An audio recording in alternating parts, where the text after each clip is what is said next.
کیا تھا وہ واقعہ جب محمد کے ساتھیوں کو مکہ چھوڑ کر حبشہ شہر بھاگنا پڑا تھا، اور کیسے انہوں نے ایک سیدھے سادھے کرسچن راجا کا استعمال کیا جھوٹ بول کر۔ محمد کی زندگی سے سچ ڈھونڈنے کی کوشش کرتی اس سیریز میں اب تک ہم نے بخوبی جان لیا کہ چاہے خدیجہ کے رتبے سے ہی صحیح، مکہ والے اور یہودی لوگ محمد میں ایک سچا نبی ڈھونڈنے کی کوشش تو کرتے تھے، لیکن ظلمی تو بالکل نہیں تھے۔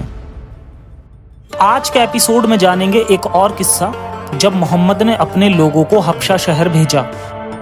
اور کیسے انہوں نے وہاں کے ایک سیدھے سادھے کرسچن راجا کا استعمال کیا جھوٹ بول کر۔ تو بنے رہیے ویڈیو کے آخر تک اور شروع کرتے ہیں انسانیت کے نام سے۔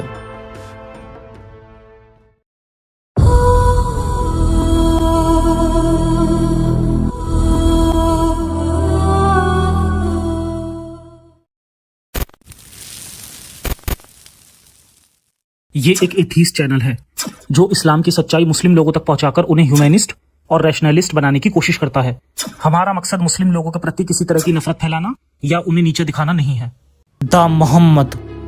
جس سیریز میں اب تک ہم نے محمد کی شروعاتی زندگی کی کہانی جانی کہ کس طرح محمد کو مکہ میں اپنے نبی ہونے کا دعویٰ کرنے کے بعد ان دعووں کو ثابت کرنے کی چنوتیاں ملیں جن میں محمد پوری طرح فیل ثابت ہوئے۔ نہ تو انہوں نے کسی نبی کی طرح کوئی کرشمہ کر کے دکھایا اور نہ ہی ان کے سوالوں کے جواب دینے میں ہی کامیاب ہوئے۔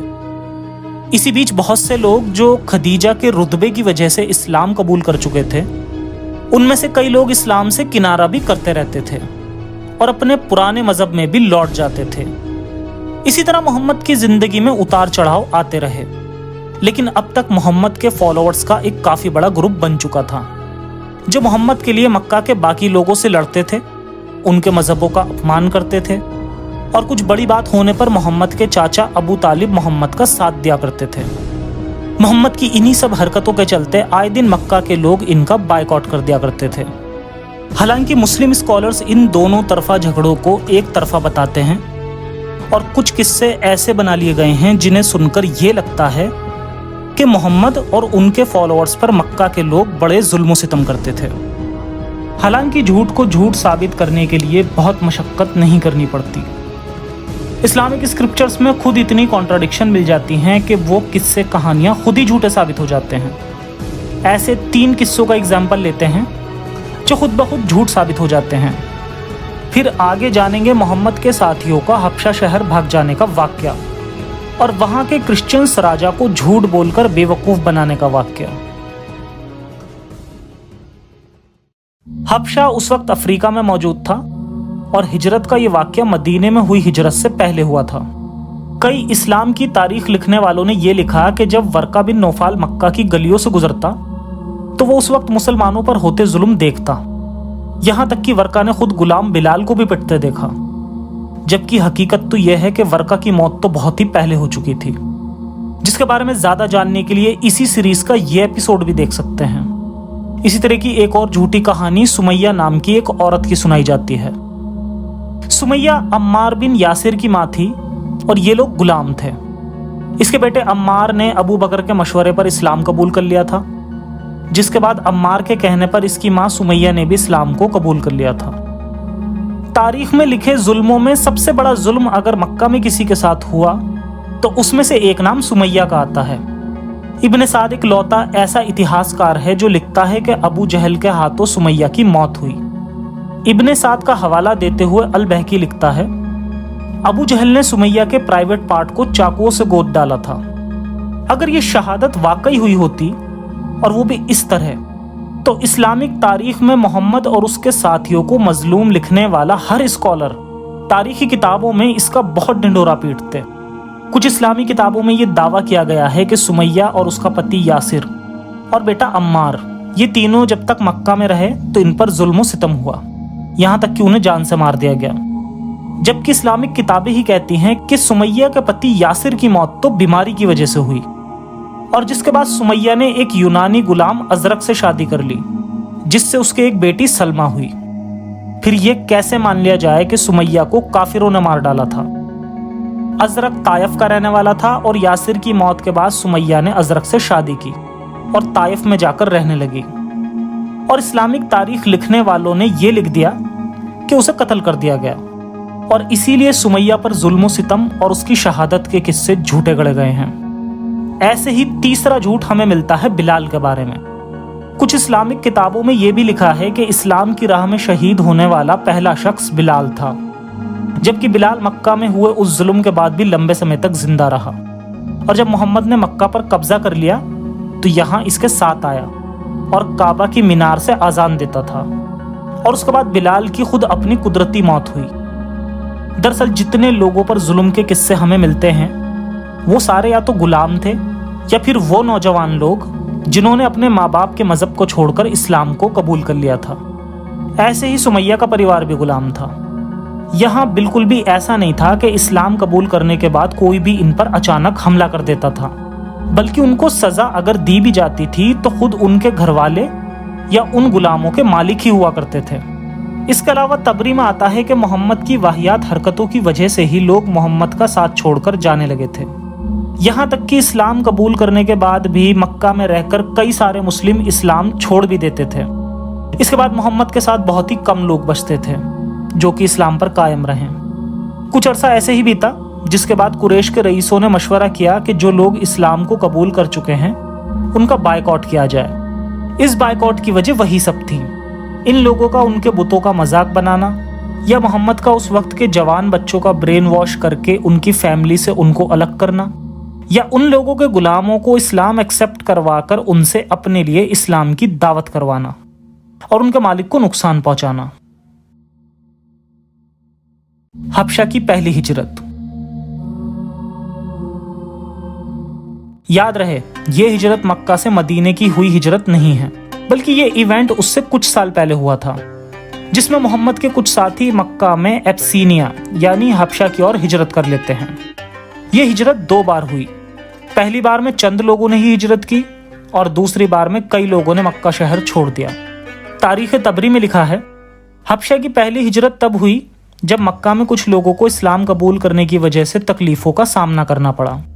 حالانکہ مکہ والوں کا لوگوں کو سزا دے کر ان کو واپس اپنے پرانے مذہب میں لوٹانے کا ان کا یہ طریقہ کام کر گیا، جس سے محمد کے ساتھیوں نے اس کا ساتھ بھی چھوڑ دیا۔ تب کچھ مسلمان بھی مذہب اسلام سے پیچھے ہٹ کر اپنے پرانے دین پر واپس بھی آ گئے تھے،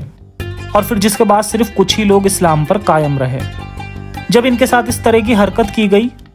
تو انہوں نے مکہ چھوڑ کر حبشہ جانے کا فیصلہ کیا، جو کہ افریقہ کا ایک عیسائی ملک تھا، اور اس وقت حبشہ کا بادشاہ ایک نیک دل انسان تھا۔ حبشہ کے لوگ عیسائی مذہب کو فالو کرتے تھے۔ ساتھ ہی ساتھ حبشہ میں مکہ کے قریش کے تجارتی قافلے تجارت کے سلسلے میں جایا کرتے تھے، اسی لیے اس کے تعلقات مکہ والوں کے ساتھ بھی بڑے اچھے تھے۔ اس لیے ہی محمد نے اپنے کچھ پیروکاروں کو حبشہ جانے کا حکم دیا، تاکہ جو پریشانیاں کچھ مسلمانوں کو مکہ میں ہو رہی تھیں اور کچھ اسلام کو چھوڑنے پر مجبور ہو رہے تھے، وہ لوگ اب ملک چھوڑ کر یہاں سے دور جا سکتے ہیں۔ ابو جعفر کہتا ہے کہ پہلی ہجرت میں جو مسلمان اپنا وطن چھوڑ کر حبشہ گئے تھے ان کی تعداد 15 تھی، جس میں سے 11 مرد تھے اور 4 عورتیں۔ اسی طرح طبقات میں یوں آتا ہے کہ جب کچھ لوگوں نے اور جب کچھ غلاموں نے اپنے مالکوں اور گھر والوں کی اجازت کے خلاف جاتے ہوئے اسلام کو قبول کر لیا تو اس کے بعد ان کو اپنے ہی قریبی لوگوں نے اس کام کی سزا دی، اور یہ سزا لوگ خود ہی اپنے قبیلے کے لوگوں اور اپنے غلاموں کو دیا کرتے تھے۔ یہ اس وقت میں رواج تھا کہ اگر کسی قبیلے کے کسی شخص سے کوئی غلطی یا خامی ہوتی تھی تو اسے اس کے ہی قبیلے والوں کے ہاتھوں سزا دلوائی جاتی تھی، نہ ہی کوئی اور قبیلے والا اچانک سے کسی قبیلے پر یوں ہی حملہ کر سکتا تھا۔ اس وقت عرب میں لوگ اپنے آپسی قبیلے میں بٹے ہوئے تھے، اور اکثر کر کے کئی ایسے قبیلے دوسرے قبیلوں کے ساتھ گٹھ بندھن کر لیتے تھے تاکہ جنگ کے وقت وہ لوگ ایک دوسرے کا ساتھ دے سکیں۔ یوں کہیں تو عرب اس وقت قبیلوں کے گٹوں میں پوری طرح سے بٹا ہوا تھا، اس لیے ایسا کبھی نہیں ہو سکتا تھا کہ کوئی شخص اگر اسلام قبول کر لے تو لوگ اچانک اس کی جان کے پیچھے پڑ جاتے ہوں، بلکہ لوگوں کی کوشش ہوتی تھی کہ اگر کسی قبیلے کے کسی شخص نے کوئی جرم کیا تو اسے خود اس قبیلے والے ہی سزا دیں۔ کسی دوسرے انجان شخص کا کسی مسلمان پر حملہ کرنا قبیلے کی خطرناک لڑائی کا رخ لے سکتی تھی۔ اس کی ایک مثال یہ بھی ہے کہ ایک پل کے لیے جب عمر بن الخطاب نے محمد کی حرکتوں سے تنگ آ کر اسے قتل کرنے کے لیے چلا تو اس نے لوگوں سے یہ اعلان کیا کہ آج میں محمد کو قتل کر دوں گا اور پھر خود کو بنو ہاشم لوگوں کے حوالے کر دوں گا تاکہ وہ جان کے بدلے ایک میری جان لے سکیں، جس سے جو تکلیف مکہ کے لوگوں کو محمد کی وجہ سے ہو رہی ہے اور اس کے دین اسلام کو قبول کرنے سے لوگوں کے آپس میں جو فتنہ پیدا ہو رہا ہے اس سے بچا جا سکے۔ لیکن جب بعد میں اس نے دیکھا کہ یہاں اسلام قبول کرنے سے حکومت کا دروازہ کھل سکتا ہے تو وہ پلٹ گیا اور آگے اس کا ریوارڈ بھی اسے ملا۔ خیر، یہی سب وجہ تھی کہ لوگ محمد کو نقصان پہنچانے سے بچتے تھے، کیونکہ محمد کا تعلق بنو ہاشم سے تھا اور بنو ہاشم کے اس وقت کے سب سے بڑے بزرگ خود محمد کے چچا ابو طالب ہی تھے۔ شروعات میں تو ابو طالب نے بھی محمد کو ان سب حرکتوں سے روکا، مگر محمد نے کبھی بھی اپنی ضد کو نہیں چھوڑا، جس کے بعد ابو طالب نے محمد کو روکنا ہی بند کر دیا تھا۔ بلکہ الٹا ابو طالب کو محمد کی اتنی چنتا ہوتی تھی کہ وہ اپنی پوری کوشش کر کے محمد کی حفاظت کرتا تھا اور بنو ہاشم والوں سے بھی بار بار محمد کی رکھوالی کرنے کو کہتا تھا۔ اسی وجہ سے لوگوں نے محمد کو کچھ نہیں کہا اور مکہ والوں نے اپنے ہی قبیلوں کے لوگوں اور غلاموں کو سزا دی جنہوں نے اپنا مذہب تبدیل کر دیا تھا۔ خیر، کچھ لوگوں نے اسلام قبول کر لیا تھا اور جس میں کچھ لوگ ایسے بھی موجود تھے جن کا رتبہ ان کے قبیلوں میں یا پھر مکہ شہر میں کافی اونچا تھا، جیسے عمر، حمزہ اور عثمان وغیرہ۔ ان لوگوں نے تقریباً اسی وقت یعنی ہجرت حبشہ کے وقت ہی اسلام کو قبول کیا تھا، اور ان لوگوں کے اسلام قبول کرنے کی کیا وجہ تھی اس پر بھی خود اسلامک اسکرپچرز میں الگ الگ تھیوریز موجود ہیں، جسے ہم آگے آنے والے ایپیسوڈز میں جانیں گے۔ فی الحال دیکھتے ہیں کچھ لوگوں کے اسلام قبول کرنے اور جس سے ان پر مصیبتیں پہنچنے کے بعد کس طرح انہوں نے حبشہ کی ہجرت کی۔ جن لوگوں کو اسلام قبول کرنے کے بعد سزا دی گئی تھی ان سے محمد نے کہا کہ اگر تمہیں تکلیف ہوتی ہے تو تم لوگ یہ ملک چھوڑ کر چلے جاؤ۔ لوگوں نے کہا پھر ہم کہاں جائیں؟ اس پر محمد نے کہا کہ تم حبشہ کی اور چلے جاؤ۔ اسی طرح تبری میں آتا ہے کہ محمد نے انہیں حبشہ کی اور جانے کا حکم دیا اور کہا کہ ایسے وقت میں تمہارے لیے بہتر ہوگا کہ تم وہاں چلے جاؤ، کیونکہ وہاں کا راجہ کسی کو اس کے مذہب کی بنیاد پر پریشان نہیں کرتا۔ اسی لیے مسلمانوں میں سے چند لوگ حبشہ کی اور چلے گئے اور اس طرح اسلام کی پہلی ہجرت ہوئی۔ پہلی ہجرت میں مسلم مہاجرین جنہوں نے خفیہ طور پر ہجرت کی تھی ان کی تعداد 11 مرد اور 4 عورتیں تھیں۔ ادھر جب مکہ والوں کو پتہ چلا کہ محمد کے کچھ پیروکار اب ہجرت کر کے حبشہ کی اور جا رہے ہیں تو اس سے مکہ کے لوگ گھبرا گئے، کیونکہ یہ ہجرت پریوار والوں کو آپس میں الگ کرنے والی تھی اور مکہ کے لوگ نہیں چاہتے تھے کہ ان کے آپسی لوگ ملک چھوڑ کر چلے جائیں۔ اس لیے انہوں نے مسلمانوں کو روکنے کی پوری کوشش کی، مگر وہ لوگ اس میں ناکام رہے۔ ان اسلامک ہسٹری سے پتہ چلتا ہے کہ کچھ لوگوں کو ان کے گھر کے اندر قید کر دیا گیا تھا تاکہ وہ گھر چھوڑ کر ہجرت نہ کر لیں۔ محمد کی نبوت ملنے کے 5 سال بعد جب مسلمانوں نے ہجرت کی اس وقت قریش کے لوگ ساحل سمندر یعنی سمندر کے کنارے تک ان کا پیچھا کیا، مگر ان لوگوں کے آنے سے پہلے ہی یہ لوگ جہاز پر سوار ہو چکے تھے، اسی لیے وہ لوگ ان میں سے کسی کو بھی نہیں روک پائے۔ اسی طرح سمندری سفر کر کے جب یہ لوگ عرب سے افریقہ پہنچے تو اس وقت ہجرت کرنے والے مسلمانوں نے بیان کیا کہ جب ہم لوگ حبشہ پہنچے تو وہاں کے بادشاہ نے ہم سے بڑا اچھا سلوک کیا اور وہاں پر رہ کر ہمیں اپنے دین کی پیروی کرنے کی پوری آزادی دی گئی، نہ ہم وہاں ستائے گئے اور نہ ہمیں کوئی ناگواری گزری، بلکہ ہم نے تو وہاں خوب اللہ کی عبادت کی۔ اسی طرح تبری میں بتایا گیا ہے کہ کیا اصل وجہ تھی جو کچھ لوگوں نے ہجرت کی۔ جب محمد نے دیکھا کہ ان صحابہ میں سے کچھ لوگ مصیبت میں ہیں اور محمد ہر ممکن کوشش میں اس مصیبت سے ان لوگوں کو باہر نکالنے میں ناکام تھا، ابو بکر سے جتنا ہو پاتا تھا وہ اپنی دولت خرچ کر کے ان غلاموں کو خود خرید لیتا تھا تاکہ ان کے مالک ان کو اسلام قبول کرنے کی بنا پر سزا دینا بند کر دیں۔ اسی طرح اپنی دولت کو جٹا کر اس وقت کے مسلمان باقی غلاموں کو خریدنے کی کوشش کرتے تھے، مگر ایک وقت کے بعد انہوں نے اپنی ساری رقم صرف غلاموں کو خریدنے میں ہی خرچ کر دی، جس میں سے ایک بڑا کردار ابو بکر نے نبھایا تھا۔ ابو بکر نے بلال کو اس کے مالک امیہ سے خرید لیا تھا۔ ایک بات یاد رہے کہ محمد نے یہاں ان غلاموں کو خرید کے ڈائریکٹ آزاد نہیں کیا تھا، بلکہ محمد نے غلامی کی گھٹیا پرتھا کے ساتھ ساتھ ایک اور واہیات پریکٹس کو انجام دیا۔ محمد کی سیرت پڑھ کے یہ بات پتہ چلتی ہے کہ وہ بھی ایک ریسسٹ تھا اور کئی بار غلاموں کو ایز اے کرنسی استعمال کرتا تھا۔ محمد عام طور پر ایک عربی غلام کے بدلے 2 کالے حبشی غلاموں کی ادلا بدلی کرتا تھا، اور ایسا مدینہ کی ہجرت کے وقت بھی ہوا تھا۔ تو یہ تھی اصل وجہ اس ہجرت کی، تاکہ غلام اور باقی لوگ اپنے قبیلوں کے لوگوں کی سزاؤں سے بچ سکیں۔ حالانکہ بعد میں اسلام نے تو اس سے بھی زیادہ غلط کیا، اور اسلام سے بھاگنے کی سزا تو موت بنا دی گئی۔ خیر، ہجرت کرنے والوں میں کئی سارے لوگ ایسے بھی تھے جو اپنے پریوار کے ساتھ ہی ہجرت کر لیتے ہیں اور وہاں جا کر بڑے آرام سے اسلام کو فالو کرنے لگتے ہیں۔ حبشہ ایک عیسائی ملک تھا، یعنی مسلموں کی سب سے پہلے جن لوگوں نے مدد کی وہ عیسائی تھے۔ مگر خود ہمیں محمد کی حدیث ایسی ملتی ہے جس میں جب محمد اپنی زندگی کی آخری سانسیں گن رہا ہوتا ہے تو یہودیوں اور عیسائیوں کو کوستے ہوئے کہتا ہے کہ میرا بس چلے تو پورے سرزمین عرب ان یہودیوں اور عیسائیوں کو باہر نکال دوں۔ اور یہ عمل پورا ہوتا ہے جب دوسرے خلیفہ عمر کی خلافت آتی ہے، جس میں پورا عرب فتح ہو گیا تھا اور انہی عیسائیوں کو اپنے مذہب تبدیل کرنے یا ملک چھوڑ کر بھاگنے پر مجبور ہونا پڑا تھا۔ مگر یہ لوگ اس بات کو بھول جاتے ہیں کہ پہلی ہجرت کے وقت جس ملک نے ان کی مدد کی وہ خود بھی ایک عیسائی ملک تھا۔ حبشہ کے حالات اور پھر دوسری ہجرت۔ جب اس بارے میں قریش کے لوگوں کو اطلاع ہوئی کہ محمد کے چند ساتھی ہجرت کر کے حبشہ پہنچ چکے ہیں تو انہوں نے آپس میں مشورہ کیا اور پھر یہ فیصلہ کیا کہ ہم لوگ نجاشی، جو کہ وہاں کا بادشاہ تھا، اس کے پاس اپنے 2 آدمی بھیجیں گے، جس کے بعد ان کی طرف سے عمر ابن العاص اور عبداللہ بن آبی ربیہ کو روانہ کیا گیا، اور ساتھ ہی ساتھ ان کو حکم دیا کہ تم ہر حال میں مکہ کے مہاجرین کو واپس لے آنا۔ انہوں نے ان دونوں کو ہدیہ کے طور پر کچھ چیزیں بھیجیں، یعنی کچھ اپہار، جو انہوں نے پہلے نجاشی کے وزیروں کو دیں اور پھر نجاشی کو دیں، اور پھر ساری صورتحال ان لوگوں نے بتانا شروع کر دیا کہ کس طرح ہماری قوم کے کچھ لوگ ہجرت کر کے یہاں پر آئے ہیں، جنہوں نے اپنا ایک الگ ہی دین بنا لیا تھا، اور اب ان لوگوں نے آپ کے ملک میں پناہ لی ہے، اس لیے آپ ان لوگوں کو واپس لوٹا دیں جو ناسمجھی میں اپنے راستے سے بھٹک گئے ہیں۔ اس پر نجاشی، جو کہ خود عیسائی تھا، کہتا ہے کہ میں ان مسلمانوں کو واپس نہیں بھیج سکتا کیونکہ یہ لوگ خوشی سے میری زمین پر مہمان بن کر آئے ہیں۔ پھر اس کے بعد نجاشی نے خود ان مسلمانوں کو بلوایا تاکہ ان کی رائے جان سکے کہ اگر وہ خود اپنی مرضی سے جانا چاہتے ہیں تو جا سکتے ہیں۔ اس پر نجاشی کے حکم سے ان لوگوں کو بلوایا گیا اور ساتھ ساتھ وہاں عیسائی علماؤں کو بھی بلوایا گیا تاکہ وہ ان کی باتوں کی تصدیق کر سکیں۔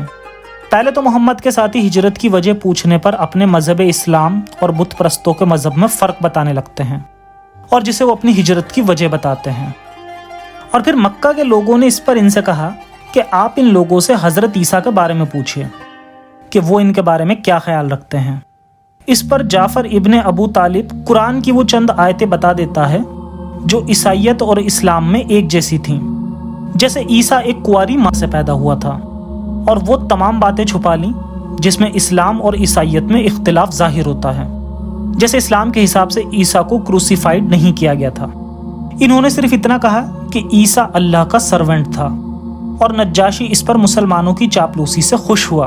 اور پھر وہاں موجود مسیحی عالم جو وہاں کھڑے ہو کر سب باتیں سن رہے تھے انہیں غصہ آ گیا اور انہوں نے اپنی ناراضگی کو ظاہر کیا۔ مگر نجاشی ایک سیکولر انسان تھا جسے اتنی باتوں کا فرق نہیں پڑا، حالانکہ اسلام میں اس سے بہت چھوٹی چھوٹی باتوں پر نئے نئے فرقے بن جاتے ہیں۔ اسی طرح حبشہ کی دوسری ہجرت بھی ہوتی ہے۔ ایسا تب ہوا جب یہ حبشہ میں رہ رہے مسلمانوں کو پتہ چلا کہ کچھ اور لوگوں نے اسلام کو قبول کر لیا ہے، جیسے عمر اور حمزہ، تو انہیں لگا کہ مکہ کے حالات سدھر گئے ہوں گے اور اب پورا مکہ مسلمان ہو گیا ہوگا، اسی لیے حبشہ سے چند لوگ واپس مکہ تشریف لے آئے۔ مگر یہاں کے حالات میں زیادہ فرق نہیں آیا تھا، اس لیے محمد نے انہیں واپس حبشہ جانے کا حکم دیا، اور اس بار ایک بڑی تعداد ہجرت کر لیتی ہے جس میں 83 مرد اور 18 عورتیں شامل تھیں۔ کچھ اسلامک اسکالرز نے یہ بھی لکھا کہ وہ راجہ نجاشی اسلام سے بہت امپریس ہو گیا تھا اور اس نے خدا کے سچے کلام کو سن کر اسلام قبول کر لیا تھا، لیکن یہ بھی جھوٹ ہے، بلکہ جب محمد نے اس نجاشی راجہ کے مرنے کے بعد اس کے نام کی نماز مدینہ میں پڑھنے کے لیے کہا تو محمد کے ساتھیوں نے ایسی بات کہی جس سے یہ تو پتہ چلتا ہی ہے کہ وہ عیسائی ہی مرا تھا،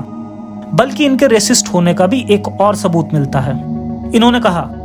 ہم ایسے شخص کے لیے نماز کیوں پڑھیں جو حبشی تھا، یعنی کالا تھا، اور مسلمان بھی نہیں تھا؟ تو اس پر محمد نے ان سے ایسا کچھ نہیں کہا کہ کالا یا گورا ہونے سے کوئی فرق نہیں پڑتا، کیونکہ محمد تو خود ریسسٹ تھا